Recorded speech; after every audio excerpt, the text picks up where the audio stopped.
ওঠো। বাহ, তোমাকে তো আজকে অনেক সুন্দর লাগছে, যেন আসমান থেকে জমিনে পরি নেমে আইছে। বাহ বাবা বাহ, মানে এই দৃশ্যটা দেখার বাকি ছিল আমার। এই শেষ বয়সে এসে তুমি এই ধরনের একটা জঘন্যতম কাজ করবে, মানে আমি তো কল্পনা করতে পারিনি বাবা। আচ্ছা বাবা, তুমি কি একটা বারের জন্য আমার কথা ভাবতে পারলো না? একটা বারের জন্য তুমি তোমার বৌমার কথাটা ভাবলো না? একটা বারের জন্য তুমি এই সমাজের কথাটা ভাবলো না? এই সমাজের মানুষ আমাদেরকে কি বলবে, আমাদেরকে নিয়ে হাসাহাসি করবে, ঠাট্টা করবে। ছি ছি বাবা, তুমি এই বয়সে এই ধরনের একটা কাজ করবে, এটা আসলে আমরা ভাবতেও পারিনি। তোমার বাবার কি সেই কাণ্ডজ্ঞান আছে? থাকলে তো এই বুড়ো বয়সে এমন একটা কাজ করতে পারতো না। আমি আমার বাবার বাসায় কিভাবে মুখ দেখাবো তুমিই বলো। আমার বাবার বাসায় প্রত্যেক রিলেটিভ তো এখন আমাকে সারা জীবন ধরে খোটা দিবে। আর আমার ফ্রেন্ড সার্কেল তারা তো বলবে তোর শ্বশুর এক পা কবরে গিয়েছে আর এখন দেখ কি ভীমরতি ধরেছে। সবাই তো বলবে তোর শ্বশুর একটা বদমাস। ছি ছি ছি ছি, আমারও মান সম্মান রইল না তোমার বাবার জন্য। আর বাবা, তোমার এই বয়সে এত কুরকুরানি কেন? হ্যাঁ, এই মেয়ে, এই তুমি তোমার বাবার বয়সে একটা মানুষকে বিয়ে করতে তোমার লজ্জা করলো না? নিশ্চয়ই তুমি আমার বাবাকে ফাঁসিয়ে বিয়ে করেছো আমাদের এই ধন সম্পত্তি দেখে, তাই না? আমি তো এই বিয়ে মেনে নিব না, আমি তোমাকে পুলিশে দেবো, আমি পুলিশকে কল করব। তুই আমার বাবাকে ফাঁসিয়ে বিয়ে করেছিস, তাই না? দাঁড়া, আমি পুলিশকে কল করতেছি। আর একটা কথা শুনতে চাই না তোর মুখ থেকে। অনেক বলেছিস, অনেক করেছিস। তোর মা মারা যাওয়ার পরে তোরে কত কষ্ট করে লালন পালন করেছি, মানুষ করেছি। মা হয়ে মায়ের দায়িত্ব পালন করেছি, আর বাবার দায়িত্ব থেকে বাইরে গিয়ে কঠোর পরিশ্রম করে রোদে পড়েছি, বৃষ্টিতে ভিজেছি, শুধু তোকে মানুষ করার জন্য, তোর একটা সুন্দর ভবিষ্যতের জন্য। কত পরিশ্রমই না আমি করেছি। এই কষ্টটা তোকে আমি কখনো বুঝতে দেইনি। ভালো একটা চাকরি পেয়েছিস, তোকে বিয়ে করিয়েছি। আমার অনেক ইচ্ছে ছিল তোর বউ ঘরে এসে আমার সেবা যত্ন করবে, কিন্তু সে তা করেনি। যেমন মেয়েরা বাবাকে খেদমত করতে পারলে অনেক খুশি হয়, ভেবেছিলাম তোর বউ আমাকে সেবা করে আমাকে অনেক খুশি রাখবে। নাতি নাতনির মুখ দেখে বাকি জীবনটা আমি কাটিয়ে দিতে চেয়েছিলাম, কিন্তু সেই স্বপ্ন আমার স্বপ্নই রয়ে গেল। বিয়ের 2 মাস হতে না হতেই তোরা আলাদা হয়ে গেলি। একটি বারের জন্য ভাবলি না এই বৃদ্ধ বয়সে এই বাবা কোথায় যাবে, কার কাছে যাবে, কিভাবে থাকবে, কি খেয়ে থাকবে। বাহ মা বাহ, তোমারও তো দেখি অনেক মান সম্মান বেড়েছে, অনেক উন্নতি হয়েছে, তাই না? কত আশা করে আমার ছেলের বউ করে তোমাকে ঘরে আনলাম। আমি ভেবেছিলাম যে তুমি আমার মেয়ে নেই, আমার মেয়ের অভাবটা তুমি পূরণ করবে, কিন্তু তুমি তো তা করনি। আমার ছেলেটাকে তুমি ভুলভাল বুঝিয়ে তাকে আলাদা করতে বাধ্য করেছো। আমি তো তোমাদেরকে বাধা দেইনি, আর এখন বলছো সমাজের কথা, তোমাদেরকে মানুষ নিয়ে হাসাহাসি করবে, ঠাট্টা করবে। আমি তো শারীরিক চাহিদার জন্য বিয়ে করিনি, আর যদি তাই করতাম তোর মা মারা যাওয়ার পরে আমি আরেকটা বিয়ে করে বউ নিয়ে আসতাম। আমি প্রস্তুত ছিলাম না। যেহেতু আল্লাহ তাআলা আমাকে একটা সুযোগ দিয়েছে, সেহেতু আমি ওকে নিয়ে সারাটা জীবন শান্তিতে কাটিয়ে দিতে চাই। তোমাদেরও এই বয়সটা আসবে, সেদিন তোমাদের সন্তানরা যদি তোমাদের সাথে এই আচরণটা করে, তখন তোমাদের কেমন লাগবে বলো তো দেখি। সব সময় একটা কথা মনে রাখবা, বাবা মার মনে কষ্ট দিলে আল্লাহর আরশ পর্যন্ত কেঁপে যায়। কখনো এমন কাজ করবে না যাতে করে বাবা মা কষ্ট পায় তোমাদের আচরণ দ্বারা। তোরা ভেবেছিস এই মেয়ে ফকিনি ঘরের মেয়ে আমাকে ফাঁসিয়ে বিয়ে করেছে? না, কখনো না। এই মেয়ে হচ্ছে আমার অফিস সহকারী রহমানের মেয়ে। ওর বাবা অনেক সৎ ছিল এবং নিষ্ঠাবান মানুষ ছিল। ইচ্ছে করলে কোটি কোটি টাকা সে দুর্নীতি করে কামাই করতে পারত, কিন্তু সে তা করেনি। সততার সহিত আমার কোম্পানিতে জব করেছে, সেজন্য ওর বাবাকে আমি খুব পছন্দ করতাম, অনেক ভালোবাসতাম। আর সেই সুবাদে ওদের বাড়িতে আমার যাতায়াত ছিল। হঠাৎ করে ওর বাবা স্ট্রোক করে মারা যায়। ওকে দেখাশোনা করার মতো কেউ ছিল না। ওর মা প্যারালাইজড হয়ে ঘরে পড়েছিল। কোম্পানির ফান্ড থেকে ওর মাকে আমি চিকিৎসা করিয়েছি, কিন্তু দুর্ভাগ্যবশত কিছুদিন আগে ওর মা মারা যায়। একটা যুবতী মেয়ে কোথায় যাবে, কার কাছে গিয়ে দাঁড়াবে? ওর আত্মীয় স্বজন সবার সাথে আমি যোগাযোগ করেছি, কিন্তু কেউ ওর দায়িত্ব নিতে চায় না। আমি মেয়েটাকে এতিমখানায় দিতে চেয়েছিলাম, কিন্তু মেয়েটা এতিমখানায় যাবে না।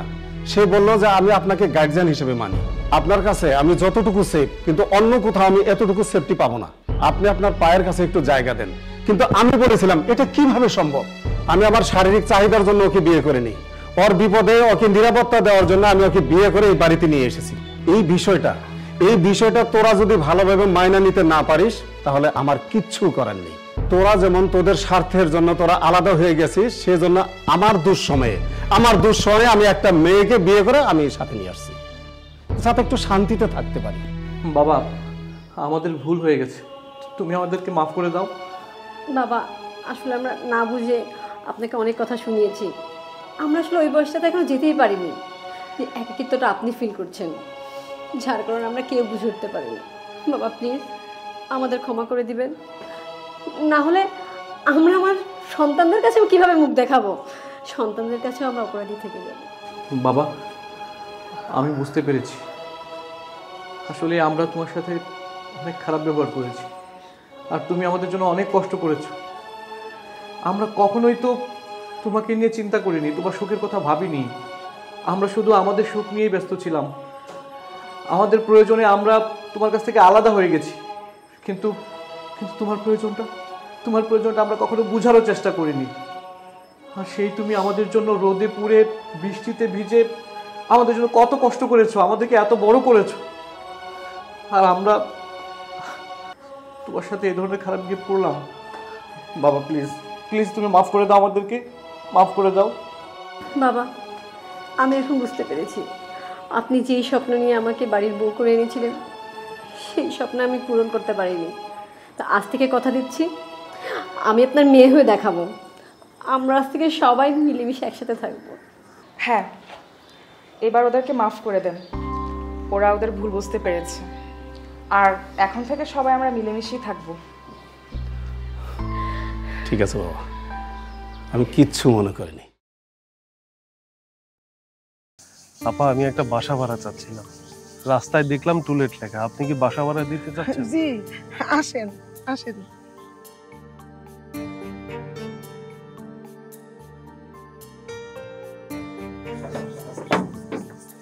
দেখেন ভাই ঘরটা,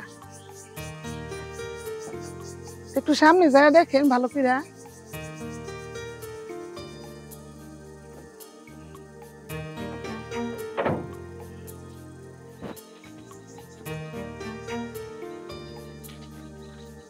ভাই, আপনার কি ঘরটা পছন্দ হয়েছে? আপা, আমি আসলে এর চেয়ে ভালো একটা ঘর চাচ্ছিলাম, আমার এই ঘরটা পছন্দ হয়নি। আমি খুব গরিব মানুষ, এই ঘর ভাড়া দিয়ে আমার সংসার চলে। আমার স্বামী নেই, দুইটা বাচ্চা নিয়ে এই ঘর ভাড়ার টাকা দিয়ে আমার সংসার চালাইতে হয়। এই মাসে ঘর ভাড়াটা হয় নাই। আপনি যদি 1 মাসের জন্য ঘর ভাড়াটা নিতেন আমার অনেক উপকার হইতো ভাই। আচ্ছা আপা, ঠিক আছে, আমি 1 মাসের জন্য তাহলে উঠতেছি, আর পরের মাসে কিন্তু আমি নেমে যাব। ভাই একটা কথা বলি, আপনি যদি অ্যাডভান্সের টাকাটা আমাদের দিতেন আমার বড় উপকার হইতো। আমি কিছু বাজার সদাই করতাম, আমার ঘরে কোনো বাজার সদাই নেই। আচ্ছা আপা, আপনার ঘর ভাড়া কত? 2000 টাকা। ঠিক আছে, আমি আপনার ভাড়াটা দিয়ে যাচ্ছি, এই নিন।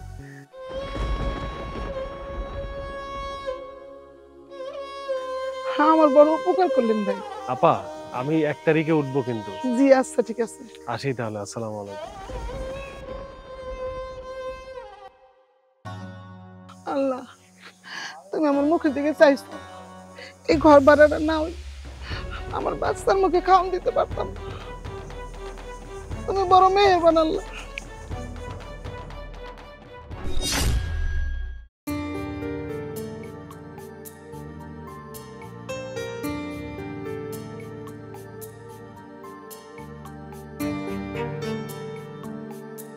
ভাই,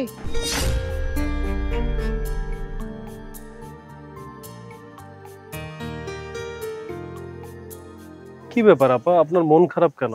কোনো সমস্যা হয়েছে কি? না মানে আপনি তো বলছিলেন 1 মাস থেকেই চলে যাবেন। আমার ছেলেটা অসুস্থ, ভালো ডাক্তার দেখাতে পারতেছি না। আপনি আরেকটা মাস থাইকা যান না ভাই, আরেকটা মাস থাইকা যদি আমার অ্যাডভান্সের টাকাটা দিতেন তাহলে আমার ছেলেটার ভালো ডাক্তার দেখাতে পারতাম। ঠিক আছে আপা, যেহেতু আপনার সমস্যা, আর 1 মাস না হয় থেকেই গেলাম, এই নিন। আমার অনেক উপকার করলেন, আল্লাহ আপনি ভালো করুন। আচ্ছা আপা, আমি আসি, অফিসের টাইম হয়ে যাচ্ছে।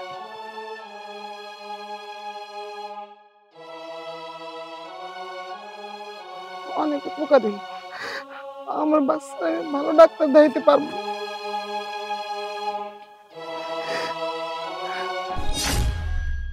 বন্ধু, অফিসে তো তোর পদোন্নতি হলো, এখন তো তুই বড় অফিসার, আমি বলি কি আমাদের অফিসের আশেপাশে তুই একটা ফ্ল্যাটে উঠে যা, তাহলে তো যাতায়াতের অনেক সুবিধা হবে। আর তাছাড়া আমি মাঝে মাঝে খেয়াল করে দেখলাম যে তুই অফিসে আসতে দেরি করিস, মানে লেট হয়ে যায়। তোর তো অনেক দূরের পথ, তার থেকে ভালো হবে আশেপাশে যদি একটা ফ্ল্যাটে তুই উঠতে পারিস, যাতায়াতটা ইজি হয়ে গেল। আর তাছাড়া তুই যে পরিবেশে থাকিস বর্তমানে, তোর যে অবস্থান এটার সাথে কোনোভাবে ওই পরিবেশটা ম্যাচ করছে না। আর তাছাড়া তুই আমার একদম কাছের বন্ধু, তুই আমার অনেক উপকার করেছিস, উপকারের ঋণ তো আমি ভুলতে পারবো না। তুই আমার বন্ধু মানুষ, তোর জন্য আমি এতটুকু করবো না, এটা তো আমার দায়িত্ব। না রে বন্ধু, এই বাসাটা আমি চেঞ্জ করতে পারবো না। কি এই বাসাটা চেঞ্জ করতে পারবি না মানে? আমি তো কিছুই বুঝতে পারছি না। এখন তুই বড় একটা অফিসার, লাখ লাখ টাকা বেতন পাচ্ছিস, মানে তুই কিভাবে বলছিস যে ওইরকম একটা পরিবেশে তুই থাকবি, বস্তি মার্কে একটা পরিবেশ যেখানে তোর সাথে কোনোভাবে পরিবেশটা অ্যাডজাস্টই হচ্ছে না, তারপর তুই এই কথা বলছিস? আরে বাবা ফ্ল্যাটে আয়, ফ্ল্যাটে আসলে তো ভালো লাগবে, অফিসের পাশে থাকবি, সমস্যা কি? বন্ধু, তুই আমার খুব কাছের বন্ধু, তোর কাছে বলতে তো আমার কোনো সমস্যা নেই। তাহলে শোন, আপনি আমার অনেক উপকার করলেন ভাই। আমি আজকে ডাক্তারের কাছে নিয়ে যাবো পোলারে। ঠিক আছে আপা, আমি গেলাম। আচ্ছা ঠিক আছে।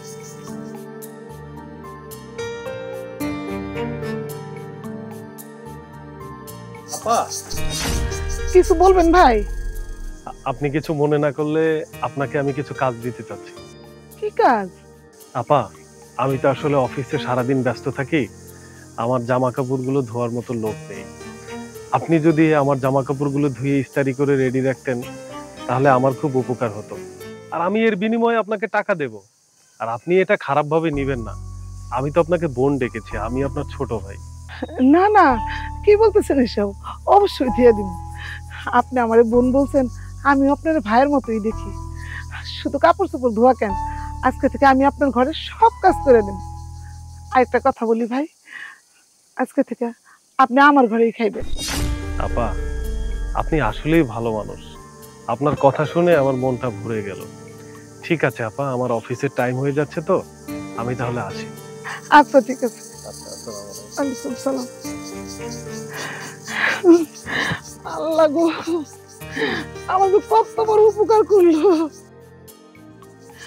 যাই কামড়ে সেরালি। বুঝেছিস বন্ধু, এই 2 বছরে আমি অনেক চেষ্টা করেছি এই বাসাটা ছাড়ার জন্য, কিন্তু কোনোভাবেই পারিনি। এই গরিব আপাটা অনেক ভালো, তার মন অনেক বড়।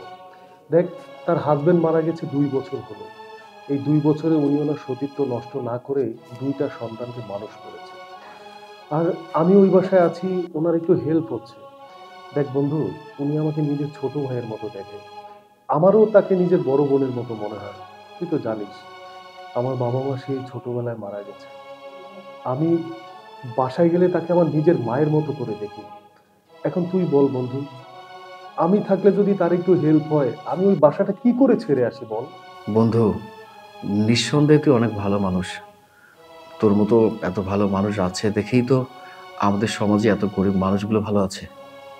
আমাদের সমাজের প্রতিটা মানুষের যদি মন মানসিকতা তোর মতো হতো, তাহলে আমাদের দেশে, আমাদের সমাজে গরিব অসহায় মানুষ কমে যেত, সবাই ভালো থাকতো। আমি আজকে তোর কাছ থেকে অনেক কিছু শিখলাম। তোর এই উদারতার কারণে আল্লাহ তাআলা তোকে এত ভালো জায়গায় রেখেছেন। আমি দোয়া করি আল্লাহ তোকে আরো ভালো জায়গায় রাখুক। আমিন।